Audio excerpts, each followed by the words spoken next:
33, the relation is an inverse variation. That means as the x goes up, the y is going down.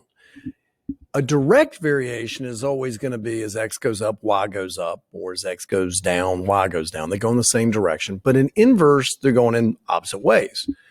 We know with direct, let's talk about direct first. Direct is always going to be an equation like y equals whatever times an x, maybe a 2 times an x or a 3 times an x or a 4. There's always going to be something. It's going to be a steady increase like that. But when I'm dealing with an inverse, what happens is you're always going to be having the x on the bottom. You're always going to be dividing by that value. There's going to be something up top, maybe a 4 or a 5 or a 6, and that x is going to be on the bottom. So this says which equation represents this relation. The only one that has that where x is this guy.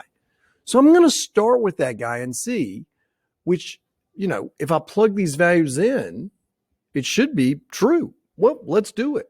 Let's take this first ordered pair, -1, 8, and see. It says y is 8. Does 8 equal -8 divided by the x value of -1? Yeah, it does. Negative divided by negative is positive. Positive 8 equals 8. It works. If I plug in x being 4, y being -2, let's see. Y is -2.